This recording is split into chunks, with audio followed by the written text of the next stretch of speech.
Thank you very much, guys. Give it up for Sal for hosting this tonight and being the least intimidating person on the face of the earth.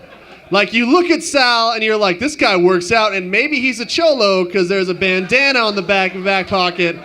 And then he gets up here and he's like, there's a lot of chatty Cathys in the audience tonight. Wait, how many Mormons roll in the hood? Shits. Oh, man. I love, this is my favorite open mic of all time. I love coming here. I love it so much. But it's dangerous. It's dangerous because as a comedian, it's dangerous for us to get up here when somebody like the guy that just played his soul into the piano performs and everybody's like, that's beautiful and that's art. And then a comedian gets up here and we're like, so guys, penises look weird. Like, my first joke was legitimately, don't you hate it when your dick smells like cock? That was gonna be my first joke. And then piano guy gets up here and makes all the women pregnant with art. And now I can't say shit. So, piano guy, you're a better artist than me. Sal, thank God you don't intimidate me at all, or I would have never gotten any laughs tonight.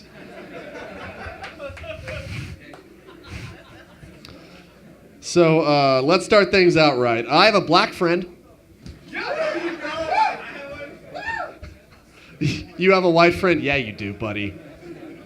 This is another reason why I like coming to the open mic here at Money Plays, because some of the best rappers here are whiter than I am, and I'm wearing a tie and Buddy Holly glasses. So, that tells you something right now. But he's been one of my best friends from a long time. You know what, guys? I'm from Northern Nevada, okay? When I say I have a black friend in Northern Nevada, I get a standing ovation for 15 minutes. All right? They say I'm fighting the good fight, so it's kind of a big deal for me. But he's been one of my best friends for a long time. We went to high school together. You know, I call him BBJ. It stands for Big Black John because he's 350 pounds, he's 6'3", and his name is John. So it makes sense, you know. But the thing about John is he's a racial chameleon. Because when he's with his black friends, he can be thug as shit. He can be gangsta. But when he's with his white friends, he's the most adorable little white girl you've ever met in your entire life. Okay, I'll give you an example. He's playing football in Pasadena about 3 years ago, and I give him a call. He's living with 5 of the black guys, all linemen, okay? I call him up. He's like, Matt, what's up, dog? What's up, son? I haven't talked to you in a minute, son. What's going on? Hold up. Devontae, he's up, dog. He's up. Matt, I'm going to have to go in my room. Hold up. And I hear the door close, and he's like, hey, Matt, how's it going, buddy?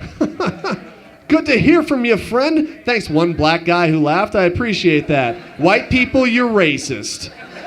Get over yourselves. Shit. But he comes up to visit me. I used to live in Reno. He comes up to visit me in Reno. And I work all day, you know, so I go to work. I come home. He's just hanging out watching TV. This is the first thing I hear. This is the first thing I hear when I open my front door.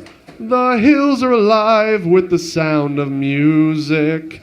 Ah. And I shut the door and I just see a black flash jump across the screen. And he grabs the remote control and he changes the channel real fast. I'm like, John, it's like I just caught my 13-year-old son masturbating. Were you watching The Sound of Music? He's like, no, dog, no, I was flipping the channels. You know how it is. I'm like, good, because Julie Andrews is a bitch. He was like, whoa, you go too far. I like that joke because it's about 92% true.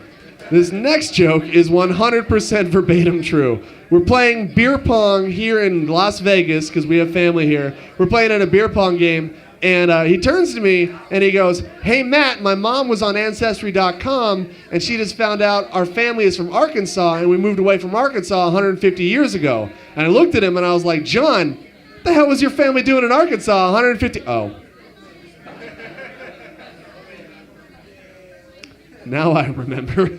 I like that joke because it's 100% true. Verbatim, exactly what happened. I told that joke one time, and this black lady came up to me, and she was like, that was racist. And I don't want to be like, that's not racist, black lady. You don't know what racism is. I don't want to be that guy. But I was like, listen, I disagree. I think they're racial, but they're not racist because they try not to paint black people in a derogatory sense. You know, these stories actually happened, all of them. And, hey, thanks for the ending on that setup, I guess. But I dated a black girl for 6 weeks, and I like telling this story. Dated a black girl for 6 weeks, didn't work out. One time we go to the movie theater, and she starts talking too loud, and I turned to her as a joke. There's nobody in the movie theater. It didn't matter. As a joke, I'm like, you got a lot of blackitude right now. And she's like, that was racist. And I'll explain why, and she did. And I felt bad, and I apologized. I was like, let me take you out to dinner. And we go out to dinner, and I realize I don't have as much money as I thought I do. And I go, can we go Dutch on this? And she looks at me, and she goes, Matt, don't get all Jewish on me right now, okay? Thank you very much, guys. My name is Aaron Weekend. Have a good night.